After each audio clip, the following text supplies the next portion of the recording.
Dzień dobry, dzień dobry, dzień dobry.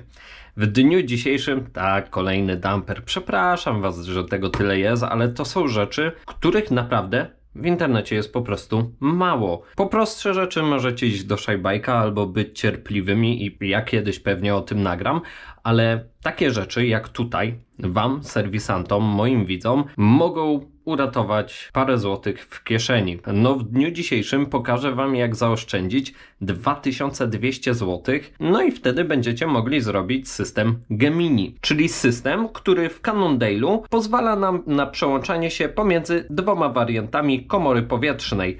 Ten przełącznik mamy tutaj, działa to z manetki. Jest to system, który oczywiście, jak to bywa w Foxie, wymaga dodatkowych narzędzi, a te dodatkowe narzędzia niejednokrotnie to tysiące złotych.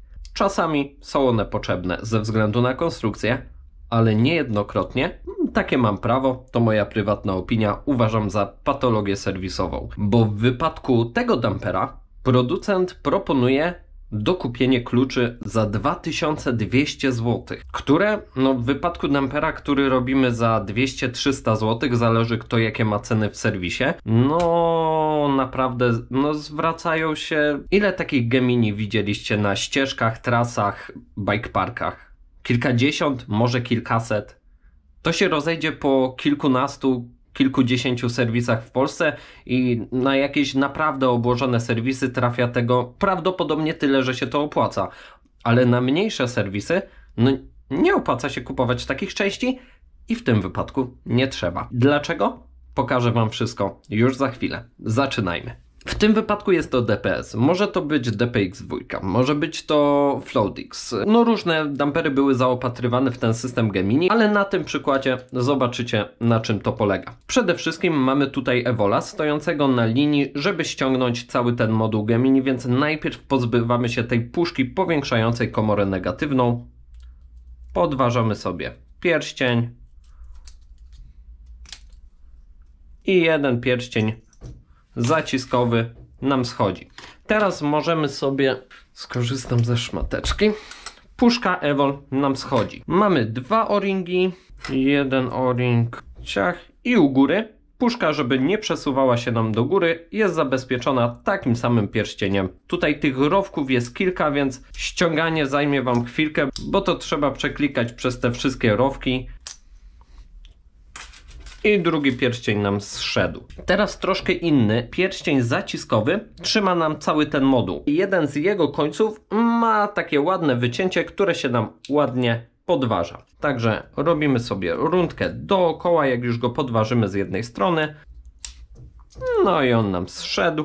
Przesuwamy go. Tak samo troszkę przeklikiwania nas czeka. Ciach. I on jest ściągnięty. I teraz się zaczynają rzeczy, na których mogliście się zatrzymać w oficjalnym poradniku na stronie RideFox od Foxa. Otóż narzędzie, które oni proponują, zakłada się na górne oczko, jest tam specjalny bolec i ściskając łapą serwisową przez to miejsce, w którym kończy się pancerz, ściąga nam tą puszkę. Ale prawda jest taka, ten cały moduł trzymają tylko 3 o-ringi. Skoro ręką ściągniecie Evola, który siedzi na 2 o-ringach, to z tym też dacie sobie radę. Bierzemy szmatę, łapiemy sobie całość i ściągamy.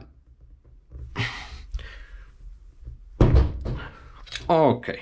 Oczywiście jest jakieś ryzyko, że będziecie mieć zabrudzenia, że będzie stawiało to większy opór. Więc zanim pójdziecie w dół, ja spodziewałem się, bo ten dumper jest ogólnie w dobrej formie, więc spodziewałem się, że nie będzie to się działo mocno, ale możecie zapiąć sobie to wimadło, wziąć klucz paskowy, leciutko ten moduł obruszać na boki, żeby ten cały syf, który gdzieś tutaj podszedł z boku, przestał go tak mocno trzymać i takim lekkim rotacyjnym ruchem wyciągnąć do góry, bo ten moduł zasadniczo, o ile ta część nie zawadzi wam o wentyl, to może się kręcić dookoła. Możecie ją sobie tak lekko ruszając ściągnąć w dół, bez problemu dacie radę. I od tego momentu ta reszta tutaj, poza tym, że jest stosunkowo długa i w środku ma jeszcze dodatkowy tłok, to może wam pokażę, który właśnie oddziela nam jedną część od drugiej komory powietrznej.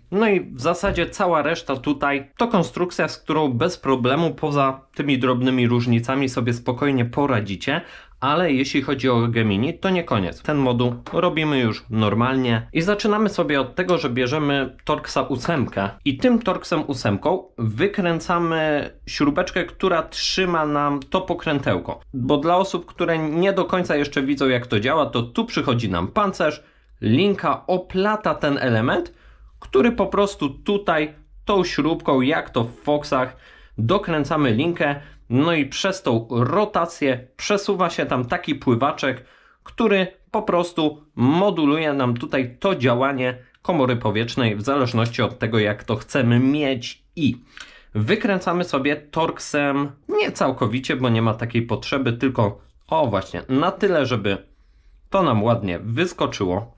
Widzicie, tutaj jest dość duże dziadostwo. Delikatnie sobie to wyjmujecie, dlatego że tu jest taki element, który pasuje do tego pokrętła i nie da się tego pomylić, ale sprężyny z tego nie ściągajcie, bo nie ma takiej potrzeby, bo wiecie, ona tutaj jest ząbkiem zahaczona, więc tak jak to jest teraz, sobie trzeba to wymyć, co ja też później zrobię i można rozkręcić to dalej. Tutaj od dołu mamy pierścień rozporowy. Jak sobie ten czarny element wciśniemy głębiej, to ten pierścień rozporowy ładnie możemy sobie podważyć. On jest stosunkowo mały. Ja przytrzymuję tu palcem, bo nie chcę, żeby dostać w tym w twarz. I ten pierścień rozporowy, jak sobie go zepchniemy w dół, podważymy, wyciągniemy do góry, to ładnie nam wychodzi. I teraz ten czarny element ma gwint w środku 2,5 M. Tyle, że macie taką śrubkę pod ręką, ja akurat nie mam, więc łatwiej mi jest zahaczyć go, lekko podciągnąć do góry, aż ten o-ring wpadnie w rowek i wtedy naprawdę nie ma co szarpać, żeby nie uszkodzić tego gwintu, ale już wystają mi tu części tego tłoczka z o-ringiem, które są płaskie i za nie mogę wyciągnąć i bez problemu dalej. Sprężynka i kuleczka, dość duża kula jak na Foxa, więc tak, jest tu taka duża kuleczka. I dalej jest ten właśnie tłoczek, tylko ten tłoczek trzeba sobie zepchnąć tu przez środek. On będzie wystawał, to jest taka mała kuleczka. Właśnie, i on wypada. Na nim jest też o-ring, który wraz z tym w zestawie znajdziecie i sobie wymieniamy. No i tu tak samo czyścimy i to jest gotowe do składania. Także dajcie mi chwilę, ja sobie tu wszystko porobię i będziemy to składać. Dobra, i wszystko mamy rozebrane. Oczywiście te elementy, które wam pokazywałem, ja się biorę za składanie i widzimy się, gdy będę ten mechanizm przełączania Gemini już uzbrajał. I parę chwil później wszystko poskładane, przetestowane i bierzemy się za poskładanie właściwego mechanizmu. Tutaj już sobie założyłem o-ringi, żeby po prostu oszczędzić czasu nagrywania. Tego smaru sobie jeszcze troszkę tu dołożymy. I bierzemy się za włożenie najpierw tego elementu z igiełką do dołu. Możemy sobie za nią chwycić. To nam tam ładnie wpada. Dopychamy. Obserwujemy przez ten otworek i nie wpychamy do końca, to i tak sprężynka nam wypchnie. Wystaje nam to z tej strony, ale przecież tutaj mogę pikiem to sobie obniżyć, więc nie ma żadnego problemu. Dalej, kula, za kulą sprężyna, za sprężyną, tutaj pozwolę sobie PM-em, jest gęstszy, będzie lepszą barierą dla zabrudzeń, które niewątpliwie będą starały się tu wepchnąć, więc dziurką do góry, żeby później, jeśli ktoś chciałby wyciągać to śrubką, miał taką możliwość. Jak to mamy wepchnięte, to możecie sobie to lekko popchnąć. PM jest na tyle gęsty, że nam to troszkę przytrzyma pozycji i pozwoli wcisnąć pierścień, który jest stosunkowo miękki, ale trzeba go wepchnąć dość głęboko, więc ciach. Od tej strony dopycham całość, która wypchnie mi ten czarny element tu do góry. Bardzo ładnie się na nim opiera, więc wszystko jest ok.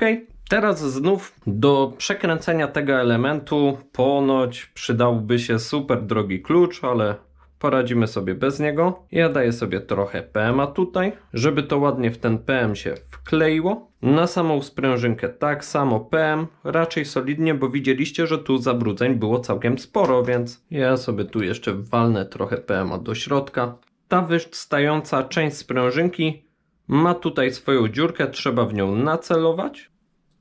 Ok, ja czuję, że sprężynka wpadła w swoją dziurkę.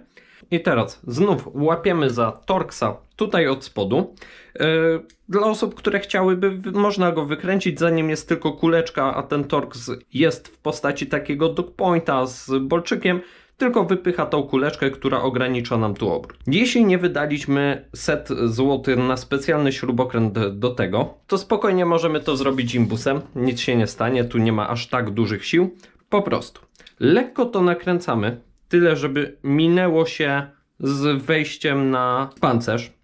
I tutaj już mam kluczyk, więc ja sobie to obrócę, naciągam w kierunku, w którym naciąga mi to linka, czyli w przeciwnym do ruchu wskazówek zegara. Jak mam to naciągnięte, przytrzymuję sobie palcem, żeby z śrubką, którą będę dokręcał, wyjście mocujące linkę było mniej więcej w jednej linii, więc zaczynam dokręcać, sprawdzam palcem, czy jeszcze chodzi luźno. O, zaczynam czuć opór, widzicie, że nie odbija już.